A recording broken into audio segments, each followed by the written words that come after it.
Hello my friends, Russia is in a deep trouble again. Kubishevsk Samara oil refinery is absolutely no-go. It stopped its operation 1 day ago and there is no perspective for it to restart in the nearby future. This refinery was so important that Russia altogether lost more than 21% of the refinery capabilities just because of its Kaboomed. Before it was 17 and now 4% were added. And from what we understand, it is just a beginning. It pushes Russia down to the deepest fuel crisis ever, during the years of the Russian independence, of course. But what is Russian independence? I think other states celebrate independence from Russia, but not Russia itself. And soon, Flamingo missile will fly. By the way, we have controversial information about the developer of those missiles and drones. I'm gonna tell you more about it in this video, so bear with me. The important thing, however, that missile is working, and soon it's gonna be used. Maybe it has already been used by Ukraine, but we don't have the visual evidence filmed by Russian eyewitnesses. Mainly they film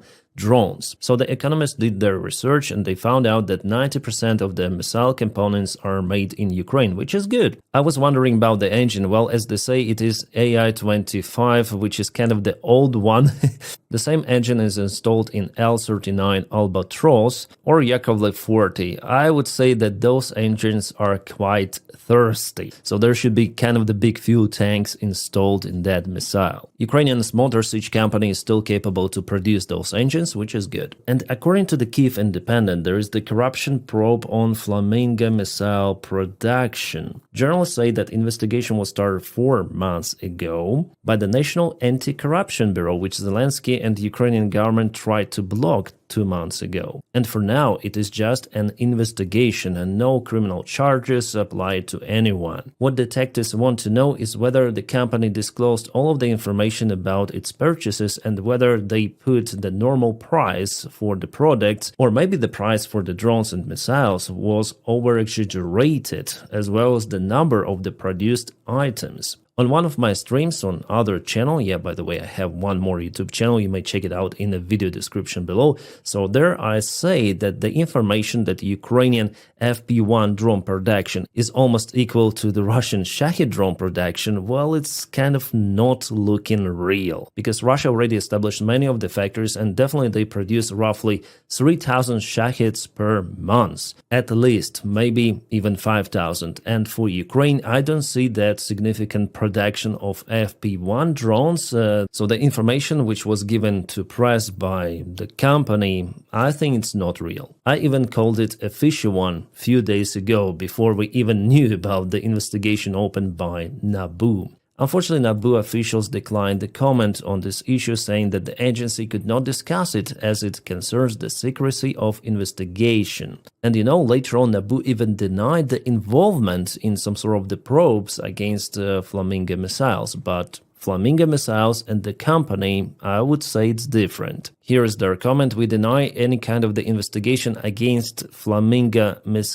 how can you investigate Flamingo missile? You investigate company, And it's a very short statement. I think after all they're investigating something, and this company, Firepoint, I think it's called, it absorbs 1/3 of the entire budget of Ukrainian military, giving for the drone and rocket technology. That is quite a lot, and the owner of the firm is not connected to military. So I will monitor the situation and of course I'll keep you updated. For now, we cannot state any sort of the real negative things about the producer of those drones and missiles without the real evidence or investigation results from NABU, which I think after all they conduct, they just don't want to say it openly to the public, because FP1 drones and Flamingo missiles, they could matter in this war. So it's better to approach, if there are some of the corruption schemes, it's better to approach them silently. That is what they do, I think. And after all, I'm very happy that we have independent anti-corruption organs like NABU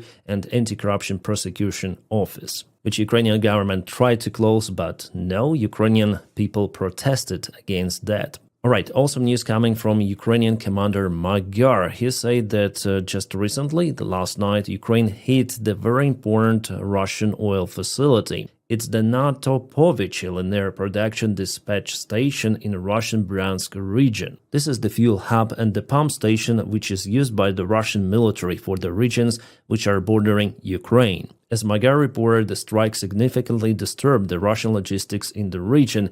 About the Druzhba pipeline, we had the information yesterday, but still it has not yet been confirmed by Magyar or Szijjártó, Prime Minister of Hungary. And here is the actual image of the operation of the Ukrainian army at these specific pipelines. So not just the big pumping facility was hit, but also the pipeline itself. Oh my god, this is the Russian-supplied petrol in Crimea. Just look at this. Oh my god. Even the donkey's piece looks more promising than this one to put in the gas tank. Well, today there was the big meeting of the Russian commanders, military officials, and Belousov, who is the Russian defense minister, said that they want to increase the number of the contract soldiers in the Russian army. But clearly the advertisement for Russians to join their army is getting crazier and crazier. Here they say sign up the contract before it's too late. The peace agreement is coming soon. So it's like hurry up to become a millionaire. 2.3 rubles during the first week, 5.2 rubles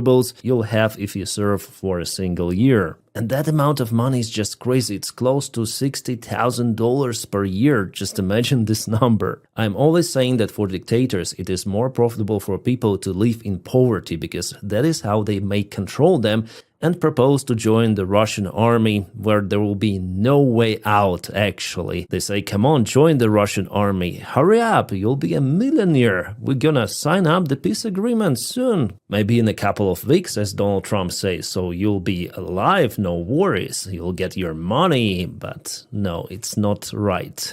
But in fact, absolutely not. Russia just needs more meat for mid-wave assaults. That's it. And this is the real-time oral novel we witness. Oh my god. To some of the political news, the head of the Ukrainian president's office, Yermak, met with Vitkov today. Vitkov probably tried to convince Ukraine to give up Donbass. At least judging on what signals were coming from Trump's administration, I think it was like that. So far, we don't have details about this meeting, but I think it was like that. And Vitkov is for sure an incompetent idiot.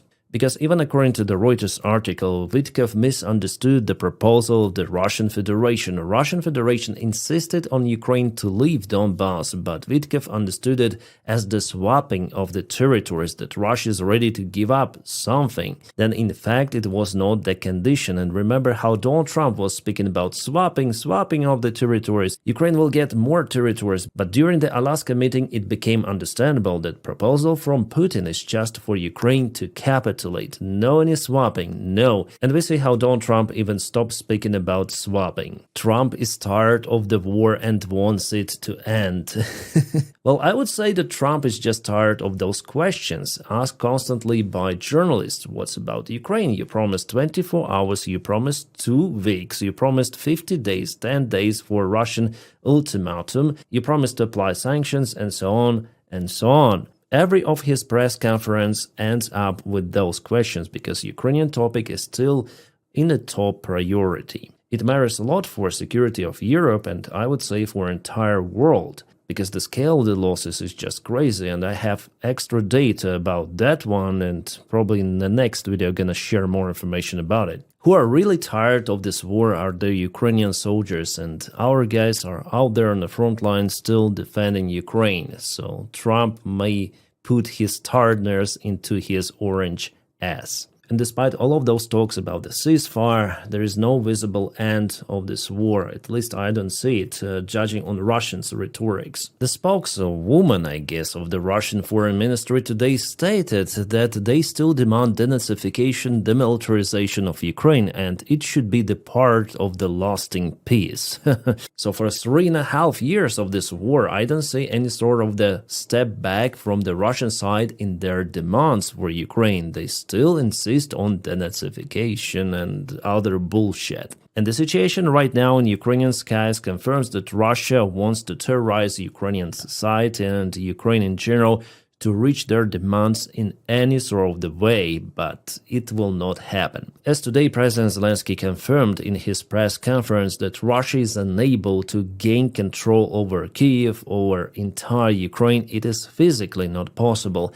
As well as for Ukraine, it is not possible to achieve the military victory, liberating all of the territory. Simply, we are in lack of the resources. And Zelensky personally would like to follow the diplomatic way, some sort of the solution. But as we see, the diplomatic solution just breaks into the wall of the Russian demands and stupidity of Donald Trump. Chancellor Merz mentioned today that the war in Ukraine might continue for many more months. I would say many more years, according to my prediction, because I don't see any sort of the concessions coming from Russia. They want to increase their army, they're pushing on the front lines, they accumulate their forces. So despite all of those talks which happened recently after meeting with Donald Trump, Putin Trump, Zelensky Trump, European leaders Trump, then everyone was almost prepared for the meeting between Zelensky and Putin. It was just days away if you read out newspapers dated a couple of weeks ago, right? But now we all came to the same point, and Merz is realistic more or less here, saying about few more, like many more months, he said, and I would say we would be really lucky if it happens in many more months, indeed.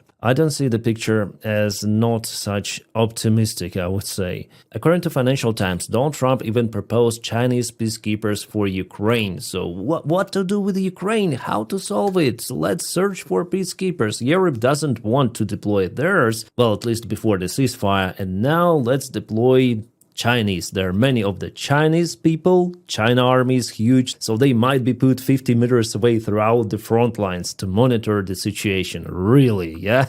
But this is still far away from reality, the same as meeting between Zelensky and Putin. By the way, Chancellor Merz also said that the meeting between Zelensky and Putin is not realistic. Guys, sorry I'm so late with this update, but more videos to come. Thanks for your support on Patreon. You keep me motivated, and right now I'm gonna film the frontline updates and publish it few hours after this video. Again, many thanks for your kind support, for pressing your likes, for subscribing for the channel.